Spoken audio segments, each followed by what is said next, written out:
CNN News, Congo number one TV, votre site d'information. Number one en qualité, number one en actualité, en temps réel. Il a senti déjà par les sondages qu'il ne peut pas continuer et il a déposé. Les autres sont en train de se battre. Et c'est comme ça que les gens devraient être. C'est-à-dire vous êtes venus pour un devoir. Quand vous voyez que vous avez fait ce que vous avez fait et que les gens peut-être ne vous comprennent pas ou bien vous n'avez pas atteint l'objectif, vous déposez. Mais si chez nous, ce n'est pas ça. Et c'est cette guerre-là. Ceux qui sont en majorité, ils veulent que l'opposition soit éclatée. S'éclate. Et ils font tout pour que ça s'éclate et ils gagnent le temps. Et ceux qui sont en opposition, ils ne sont pas innocents. Il y en a qui, la nuit, vont dire non, pourquoi seulement Félix, il faut demander 3 noms, et il faut demander 4 noms, et moi je suis prêt à collaborer avec vous, et c'est cela. Et c'est le positionnement pour manger et pour boire. Et c'est ça qui nous pose problème dans ce pays. Vous avez vu, il n'y a pas longtemps, c'est Tshisekedi et le président de la République seulement qui parlaient du dialogue. Tout le monde a dit non au dialogue. Mais dès que Tshisekedi arrive à convaincre le reste de la classe politique, maintenant ça change. Un groupe s'organise pour sauter vite sur la pas et aller à la cité de l'UIA et de doubler l'opposition. Et c'est ça la médiocrité.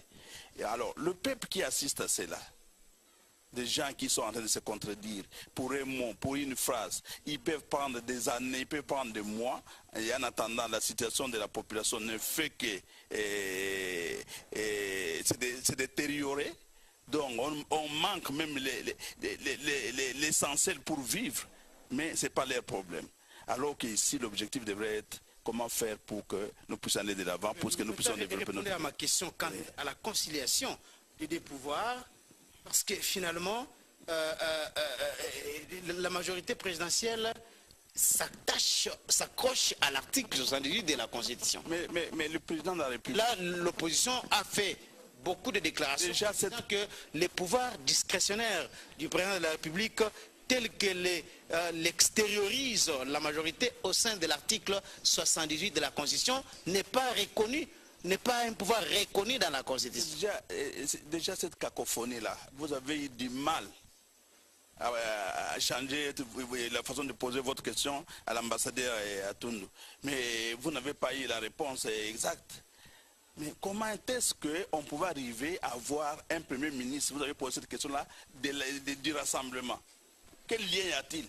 C'est-à-dire qu'on est arrivé à un niveau où les institutions, les mandats sont tous terminés, finis.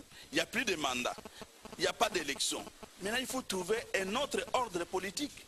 Et c'est cet ordre politique qui amène que ceux qui hier avaient gagné les élections, ceux qui avaient la majorité, composent avec ceux qui étaient à l'extérieur.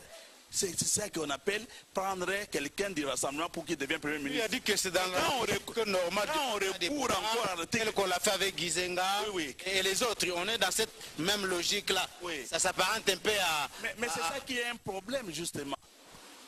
Et dans les textes, on dit qu'il faut encore parler de l'article 78 et de la Constitution. Mais qu'est-ce que ça vient faire sinon? C'est pour respecter la Constitution. On respecte la Constitution de cette façon-là, mais quand on dit on doit organiser des élections et à telle date, à tel délai, après 5 ans, tout ça, non, on ne le fait pas. Là, la Constitution est toujours respectée. Donc aujourd'hui, la classe politique devait dire, nous avons échoué, il faut un nouveau départ, trouvons une formule.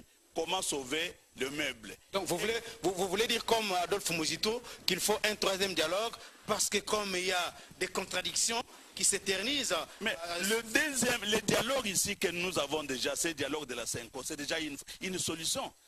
Mais la solution est trouvée. Mais malheureusement, voilà comment on est en train de tourner en rond. 3 noms de premiers ministres. On a déjà trouvé la solution avec la Senko. Mais la volonté politique n'y est pas. Mais moi je vous dis, mais le président de la République, la volonté aujourd'hui, on est en train de... a dit que dès qu'on présente 3 noms, dans les le président de la République aujourd'hui, le Premier ministre, le président de la République, on est en train de forcer à suivre cette voie-là. Ce n'est pas lui qui a réunifié ce pays après des guerres que nous avons ici, le pays divisé en 3 parties. Il a accepté de partager son pouvoir. Aujourd'hui, on ne lui demande même pas de partager son pouvoir, mais de nommer un Premier ministre qui vient du rassemblement. Lui-même a dit qu'il aurait fait beaucoup de choses s'il avait autour de lui 15 personnes.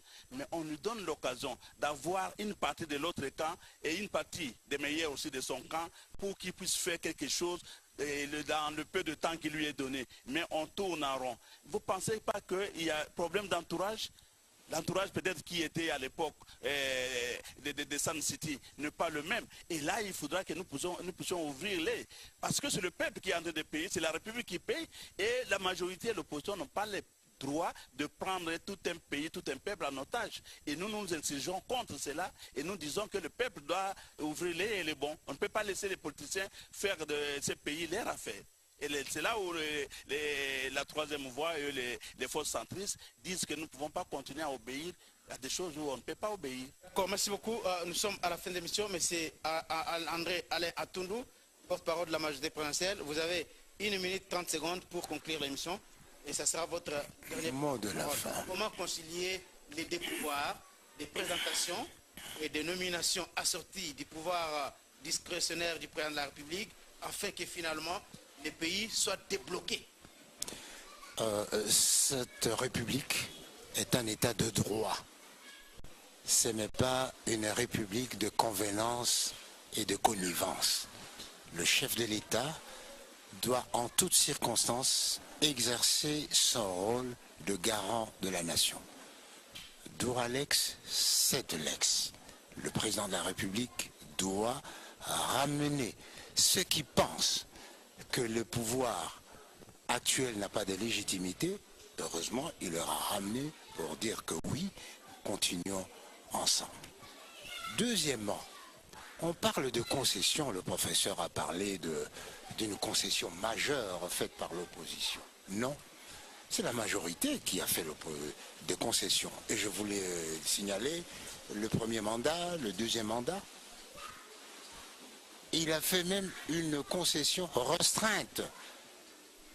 Parce que la concession fondamentale, c'était de donner le gouvernement, la primature, à l'opposition. Nous avons fait une concession restreinte à l'opposition barre rassemblement. Qu'est-ce qu'ils ont fait comme cadeau? Ce n'est pas un cadeau. Non, non, non, non, non. Ce n'est pas un cadeau. N'est-ce pas? C'est comment dire? Ce sont des tractations, le résultat des tractations en ayant à l'esprit les intérêts majeurs de nos populations, de notre démocratie, de notre État. Et le président de la République, en tant que garant de la nation, du bon fonctionnement des institutions, n'a que deux paramètres pour sa conscience. Les exigences de sa conscience républicaine et les impératifs de son devoir. Voilà les deux paramètres qui guident le chef de l'État. Mais les gens qui prétendent que le président Kabila est un jouet mécanique, il suffit de tourner le ressort pour qu'il aille dans un sens ou dans un autre, je crois qu'ils n'ont pas une bonne image du personnage et qui se trompent grandement. Merci beaucoup, M. Atundou. Professeur Lapika, votre mot de la fin. Bien, je pense que nous avons une guerre que nous devons nous faire à nous-mêmes, Congolais. Nous devons quitter les aspirations individuelles, les appétits individuels pour penser le bien commun, pour penser la communauté. Et pour penser cette communauté congolaise nouvelle, nous devons construire un nouvel ordre politique. Et c'est ce nouvel ordre politique qui nous manque aujourd'hui pour que nous puissions inscrire le Congo sur une nouvelle liste de pays émergents. C'est ça pour concilier les deux pouvoirs afin de débloquer la situation? Mais pour le moment, oui, je crois que c'est la seule solution. Merci beaucoup. Monsieur Félicien.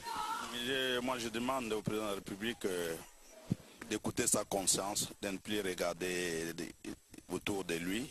À plusieurs reprises, il a surpris et qu'il surprenne le peuple congolais.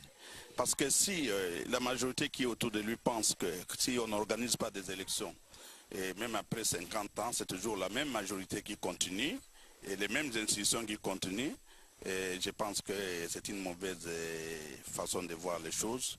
Et quand on a trouvé que quelque part on a commis une erreur, ce n'est pas l'erreur qui compte, mais c'est la capacité de corriger les erreurs qui importe. Donc il faut que la classe politique, à tout moment, pense qu'on peut commettre l'erreur, mais il faut savoir les corriger. Merci beaucoup. Merci, chers téléspectateurs. C'est la fin de l'émission. Merci de nous avoir suivis. Vous suivrez la rediffusion de cette émission. C'est jeudi à 14h sur Amen TV. CNN News, Congo #1 TV, votre site d'information. #1 en qualité, #1 en actualité, en temps.